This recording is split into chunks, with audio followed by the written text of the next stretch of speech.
The earth is always relating with us. The question I ask, are we listening? Are we listening with all of our senses?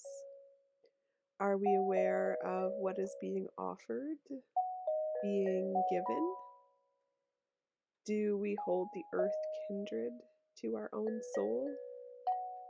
Offer ourselves in service and with reverence and awe? Do we fully comprehend that we do not exist without the care and nurturing extended with each breath we breathe? I choose to see and to listen and to care and to be. I choose me, living fully aware of my responsibility to be in reciprocity with the earth and the entire universe, and so it shall be.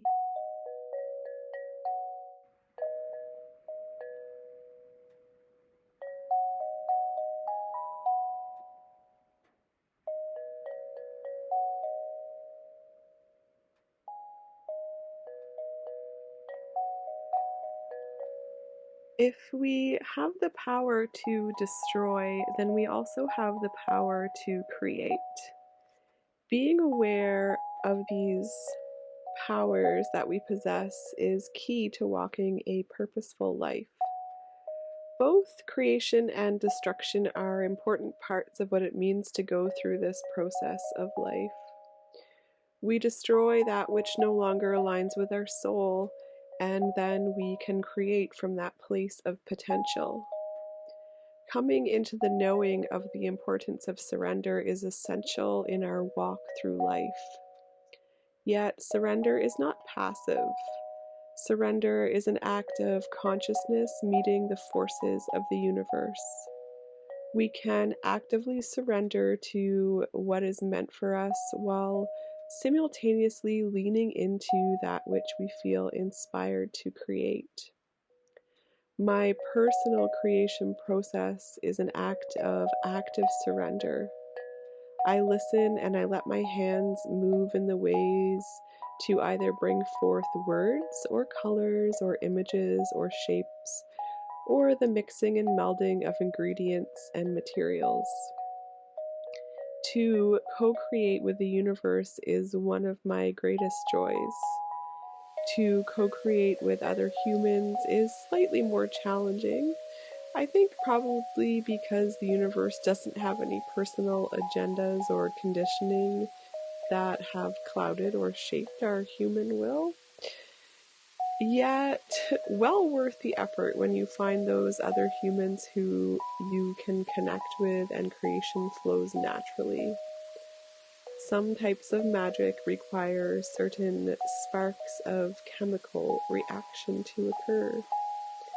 Some types of magic are only ever manifest on this earthly plane when two or more souls come together to ignite change of the most potent kind. Potent doesn't always mean grand and intense. Potency can lie in the most gentle and subtle acts of energetic exchange. Whether together or separately, we are always dancing with the polarities of creation and destruction. May we all come to know the beautiful and delightful power of our ability to dance in the ways that feed our soul and fill our hearts. Upon reflection, I think to the one relation I have been fostering since before I knew of time. I hold myself in a way that knows my heart is safe with me. I lean into myself as if I've grown this pillar from the core of me. I know my heart like I know the bark on the trees, peeling back layers as age and time unwind before my eyes. The essence of my soul is kindred to the rest of me. I have grown into unity and away from separation. Swaying to the sound of my heartbeat, I have time and again met myself beyond who I previously thought myself to be. I have become undone in the presence of me. This is my greatest relational theory, that I belong to myself first and foremost and forevermore. Therefore, I do know what it means to foster continuity within relations. I do know lengths of time beyond 2 years. I know commitment and dedication to sacred relations. And the most holy and divine is that of the relation of me and mine.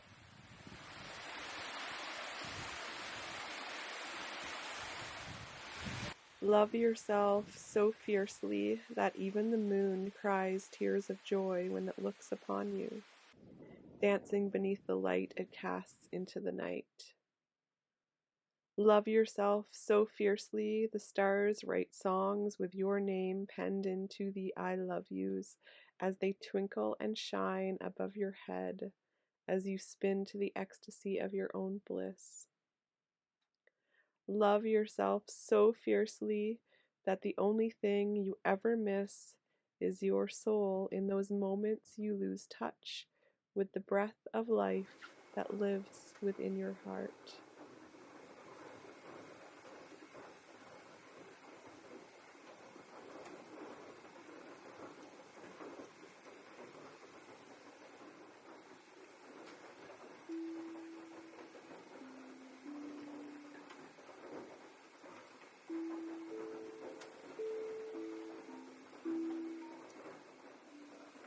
In keeping with the way I'm called to be in life, which is non-conforming, unconventional, and rather abstract in my truest expressions, my concept of time is not linear.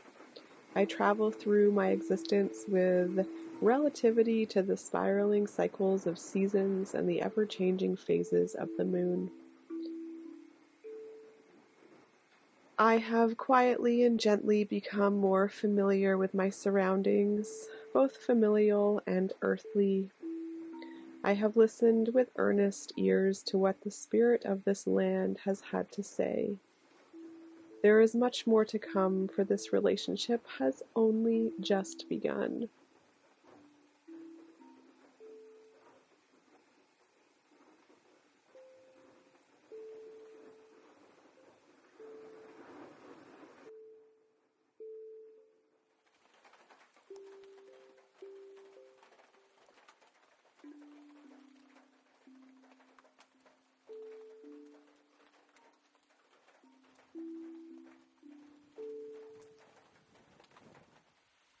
This stream that runs beside my home has been a constant reminder of change.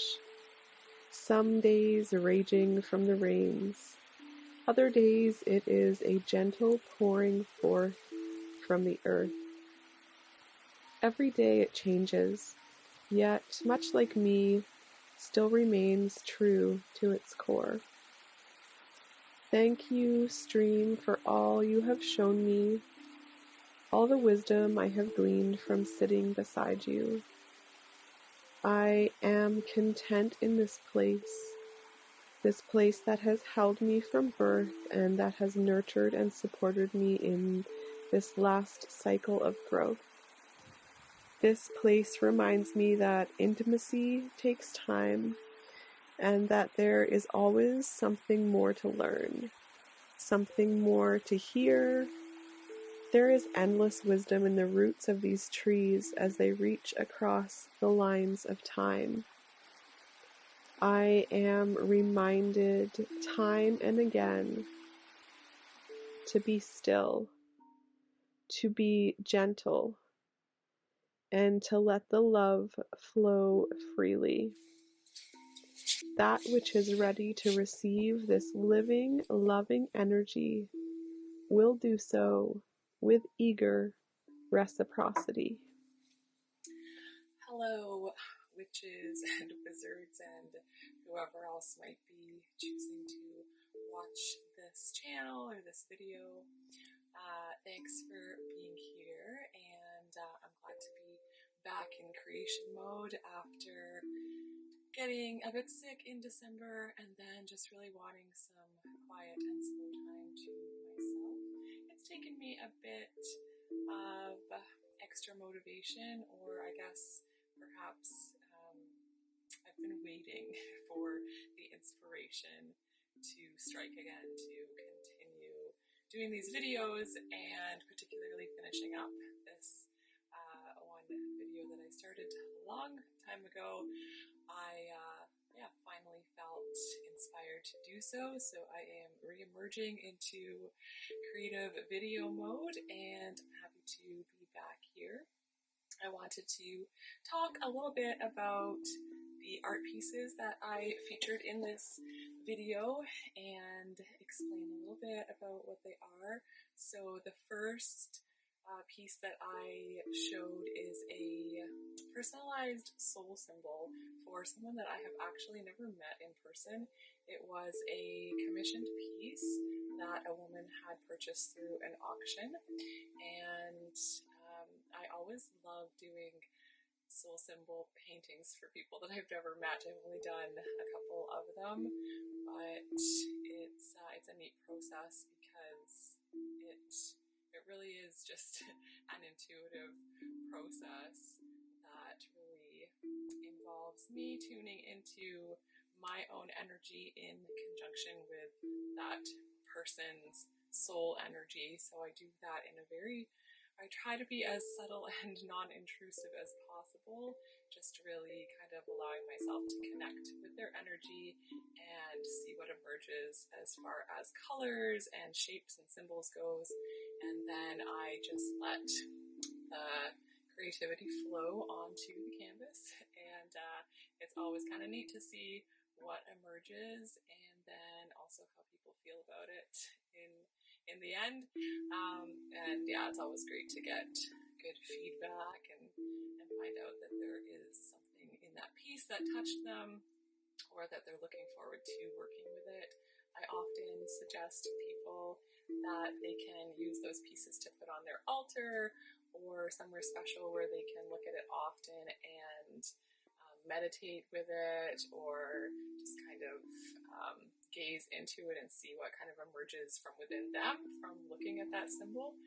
And I think some people have this question of like, well, how do you know that person's soul symbol? And really, it's I'm sure our souls have many symbols, and that's how I perceive it anyway. And so what I'm creating is a symbol based on the way that my energy interacts with theirs and what I get from it. So it's one interpretation of a symbol that could represent their soul, and it's up to them to decide how it feels to them to receive that and what it means to them. I try not to give too much, try not to offer too many words or like what I might have felt when I was creating the piece. I do like to share a little bit, but I also like to leave a lot for the recipient's interpretation, for them to explore it in their own way.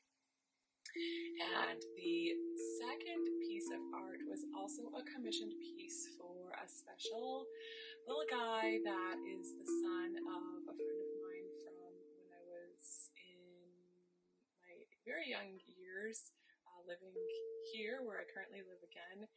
And her and I have recently reconnected over the last few years, a lot through online. She doesn't live here anymore, but we've gotten to spend some time together when she's come to visit, and I've met her son a couple times now, I guess. And we often interact online and stay connected that way. So she had commissioned a wall hanging piece for his room back in late spring, and she wanted it for the winter solstice. So I thought it would be kind of neat to start the process on the summer solstice and work slowly throughout those coming months to create a piece that held the energy that exists between the summer solstice and the winter solstice. So that's exactly what I did, and I had an idea that another creative friend had mentioned a while ago about using recycled denim to create wall hangings. And so when she asked me to do this piece, that was the first thing that came to mind, was to use the denim in this piece. And so I kind of mapped out some ideas that I had for the piece, and I checked in with my friend to find out if what my ideas were. She gave me free total creative reign, which I thought was amazing, and I always love that so much, the trust in my process of creating something for somebody else. But I do sometimes like to check in and just make sure that I'm heading in the right direction. And I told her a couple of my ideas to use recycled denim and to include some moon phases in it. And she thought that was wonderful because her son already had some navy blue curtains with stars on them in his room. So definitely felt like I had tuned in somehow to his personal decor in his room, and was able to create a piece that really complemented it. And it was so fun to create and to have that 6 months of time to really just kind of see what wanted to be created for him. And what came through were putting the moon phases on it, and also to include a few of his significant astrological signs from his birth chart. So I did my own artist interpretation of those on the backs of some of the moon phases, so that over time his mom and his parents could talk to him about the astrology when he was born and how that might influence his life. So that's how that piece emerged. And I was really happy with how the whole process, really, it was such a joy to create, and it was well received as well. That is about all I'm gonna say for now, trying to keep this video a little bit on the shorter side than previous ones, because I know it can take, we have limited time, I guess is what I'm trying to say, and I want to respect that and try to create pieces that are ingestible and also digestible. So that's that. Thanks for being here. I look forward to getting these videos flowing again and letting my creativity flow with them. I hope you're all doing well and that health is on your side, and that winter or whatever season you happen to be in this moment is treating you with goodness and kindness, and that you're able to love and find kindness and respect for yourself. Much love.